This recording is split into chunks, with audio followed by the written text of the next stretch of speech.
नमस्कार दोस्तों, आज हम लोग स्टार्ट करने वाले हैं एक ऐसे टॉपिक के बारे में जो काफ़ी इम्पॉर्टेंट है यूजी और पीजी पर्पस दोनों के हिसाब से। क्योंकि यूजी में भी ये पूछा ही जाता है जनरली और पीजी में भी ये क्वेश्चन आते हैं ट्रायोज करके। तो ट्रायोज ऑफ होम्योपैथिक टॉपिक का नाम है। तो दोस्तों सबसे पहले ये जानेंगे कि ट्रायोज वर्ड किसने दिया था। ट्रायोज वर्ड जो है एक तरीके से मतलब 3 मेडिसिनों को लेके बनाया गया है जो पर्टिकुलर के हिसाब से है। जैसे आप एक पर्टिकुलर कोई भी डिजीज हो गई तो उसकी 3 मेडिसिनें मुख्य क्या होंगी, इसके हिसाब से ये ट्रायोज वर्ड डिनोट किया गया है। जैसे ए फैरिंगटन, स्पेशली डॉक्टर इविनस एंड डॉक्टर हेनमरसेल, मतलब कई लोगों ने इंक्लूड करके ये बनाया है, बट स्पेशली सबसे पहले जो वर्ड दिया गया था ये डॉक्टर इविनस के द्वारा। तो चलिए दोस्तों स्टार्ट करते हैं। ट्रायोज ऑफ बर्निंग रेमेडी के नाम से अगर देखा जाए तो आर्सेनिक एल्बम, फास्फोरस और सल्फर 3 मेडिसिन हैं। जबकि सल्फर में क्या है, बर्निंग जो होती है palm of hand and sole में होती है, पैर के सोल वाले पार्ट पे, और स्पेशली वर्टेक्स वाले पार्ट पे होती है। हालांकि ऐसा नहीं है, जनरली ये यूरिन वगैरह सब में देखने को मिल सकती है। जबकि आर्सेनिक एल्बम में सिंगल पार्ट में जो होती है बर्निंग पाई जाती है, और फास्फोरस में कहीं भी हो सकती है। तो ये प्रोमिनेंट है। ट्रायोज ऑफ रेस्टलेसनेस रेमेडी की अगर बात करें तो एकोनाइट, आर्सेनिक एल्बम और रस्टाक्स। तो जैसा कि एकोनाइट में आप लोग जो रेस्टलेसनेस पाई जाती है वो मेंटली और फिजिकली दोनों तरीके से पाई जाती है। पेशेंट जो होता है मेंटली और फिजिकली रेस्टलेसनेस होता है, फियर ऑफ डेथ उसके अंदर आती है। आर्सेनिक एल्बम में क्या होता है, मेंटली रेस्टलेसनेस होता है जबकि फिजिकली बहुत वीक होता है। और रस्टाक्स का जो पेशेंट होता है वो फिजिकली जो होता है रेस्टलेसनेस होता है, मूव करता है एक जगह से दूसरी जगह, तो उसके कंप्लेन में आराम मिलता है, जबकि मेंटली वो वीक होता है। ट्रायोज ऑफ थ्रस्टलेस रेमेडी की अगर बात करते हैं तो पल्सरटीला, एपिस और एथुजा साइनेपियम 3 मेडिसिन है। जबकि पल्सरटीला में क्या है, जो थ्रस्ट है वो कम्प्लीटली एब्सेंट है, चाहे वो फीवर की कंप्लेन हो या कहीं भी हो। जबकि एपिसमेल में क्या है, कंप्लीट एब्सेंस ऑफ थ्रस्ट इसमें भी है, बट फीवर के कंडीशन में एक्सेप्शन है। फीवर में क्या होता है, थ्रस्ट ही होता है। और एथुजा साइनेपियम में इसमें सीधा सीधा लिखा हुआ है बुक में, complete absence of thrust, even diarrhoea, dysentery, vomiting तीनों में। हालांकि बॉडी से वाटर लॉस होता है तो उस कंडीशन में प्यास लगनी चाहिए, मगर यहाँ पे थ्रस्ट एब्सेंट है। ट्रायोज ऑफ स्लीपीनेस रेमेडी की अगर बात करें तो एंटिमटाट, gelsemium, nux moschata. Trios of painless remedy की अगर बात करते हैं तो एंटिमटाट, स्ट्रामोनियम और ओपियम। इन तीनों मेडिसिनों के कंप्लेन में क्या होता है, जो पेनलेस होती है, कोई भी कंप्लेन होती है तो उसमें दर्द नहीं होता। ट्रायोज ऑफ पेन रेमेडी की अगर बात करें उसकी अपोजिट तो एकोनाइट, कैमोमिला, कोफिया। ट्रायोज ऑफ फ्रस्ट्रेशन या लास्ट एड या इसे कह सकते हैं वीकनेस रेमेडी को नाम से। तो ये तीनों चीज़ें एक ही हैं, arsenic album, carbo veg, muriatic acid.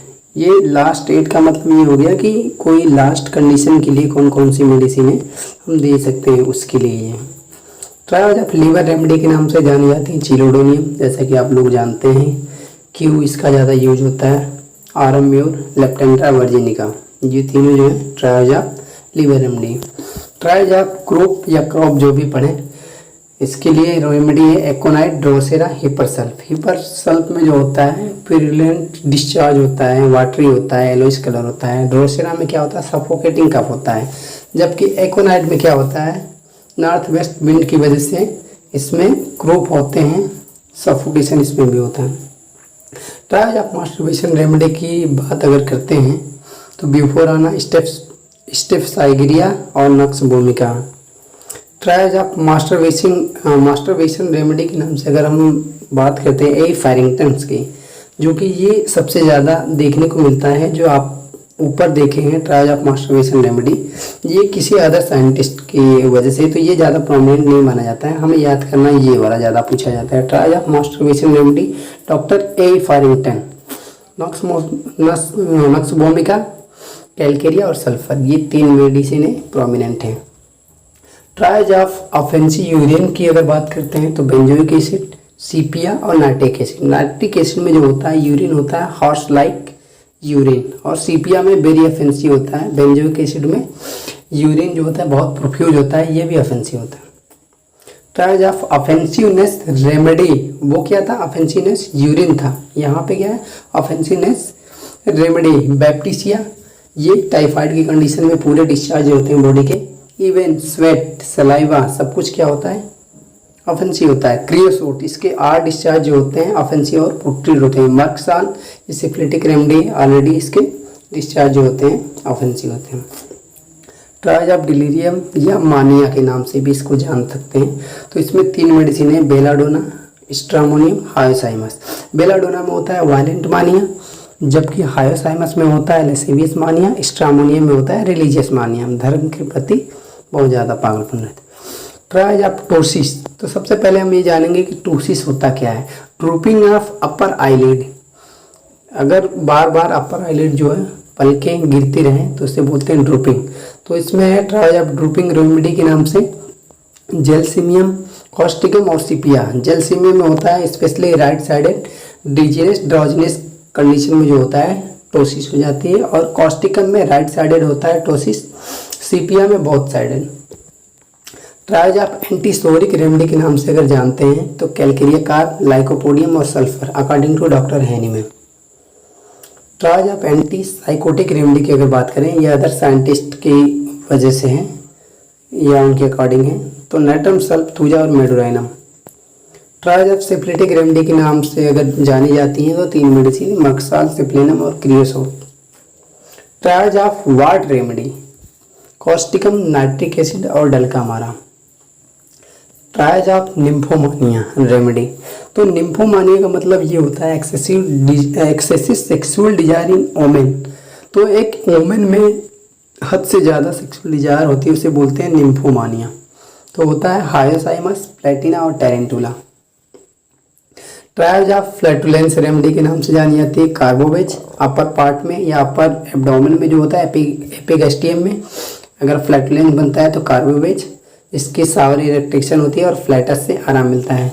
Second जो है चाइना है, चाइना में जो होता है होल एब्डोमेन में जो होती है फ्लैटुलेंस बनता है, स्पेशली नावल पार्ट में, और लाइकोपोडियम लोअर एब्डोमेन।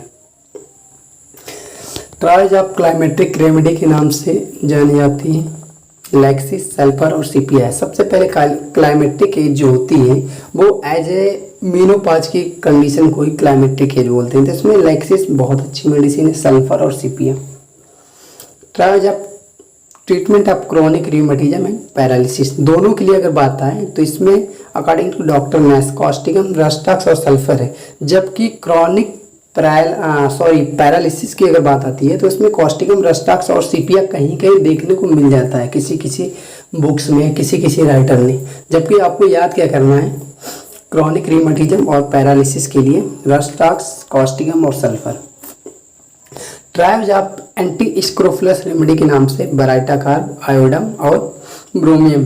हालांकि पहले ये वर्ड आपको जानना जरूरी होगा। एंटी स्क्रोफुलस का मतलब होता है, स्क्रोफुलस का मतलब होता है इंडुरेशन या स्वेलिंग ऑफ ग्लैंड, कहीं पे ग्लैंड की स्वेलिंग मिले, इंडुरेशन मिले, तो वहाँ पे ये तीनों मेडिसिन है, बराइटा और आयोडम, ब्रोमियम।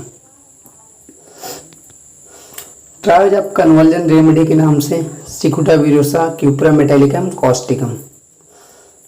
फ्लूवेंट कोराइजा के नाम से अगर ट्रायज देखा जाए तो आर्सेनिक एल्बम, एलियम सीपा और मक्साल।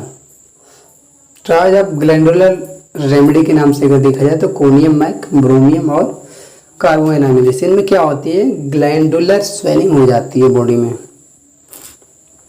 ट्रायज ऑफ कॉलेरा रेमेडी, क्यूपरामेट, बिराटम और कैम्फोरा। ट्रायज ऑफ कंडाइलोमाटा, कंडाइलोमाटा का मतलब ये होता है कि जेनाइटल वार्ड, अगर बोले तो कंडाइलोमाटा मतलब होता है जेनाइटल वार्ड। तो triads of condylomata remedy, nitric acid, staphysagria और thuja. Triads of spasmodic cough remedy, cuprum metallicum, drosera, ipecac. Triads of hyperaesthesia remedy, hyperaesthesia का मतलब होता है excessive over sensitive of skin, excessive या ओवर सेंसिटिव ऑफ स्किन। तो इसमें capsicum, चाय और प्लममेट। ट्रायल्स ऑफ डायरिया रेमेडी के नाम से gambogia, gratiola, oleander. Trials of colic pain remedy के नाम से कोलोसिंथ, ड्राइस्कोरिया विलोसा और मैकफास। जबकि कोलोसिंथ में क्या होता है, कोलिक पेन जो होता है डबल बेंडिंग फॉरवर्ड से आराम मिलता है, डायस्कोरिया में बैकवर्ड से आराम मिलता है और मैकफास में रबिंग से आराम मिलता है। Trials of brain typhus remedy के नाम से apis mel, helleborus niger, zincum metallicum. Trials of asthmatic complain remedy के नाम से आती है arsenic album, ipecac, natrum sulph, asthma के लिए। Trials of profuse stringy expectoration, इसमें आती है काली बाइक्रोम, जैसा कि स्ट्रिंगी डिस्चार्ज होते हैं, पूरा सभी लोगों को पता है। हार्डेसिस कैन, coccus cacti sorry. Trials of weakened constitution, मतलब ऐसी रेमेडी जो कॉन्स्टिट्यूशन कैसा होता है, वीक होता है इंटरनली। अमोनियम कार्ब, चाइना और carbo veg. Trials of urging and colic remedy के नाम से अगर देखा जाए तो रियूम, कोलोसिंथ और jalapa. Trials of profuse expectoration remedy के नाम से अगर जाना जाता है तो sanguinaria, kali hydriod, stannum metallicum. Trials of pneumonia remedy, merc sol, chelidonium, kali carb. तो दोस्तों अब तक के लिए इतना ही, धन्यवाद।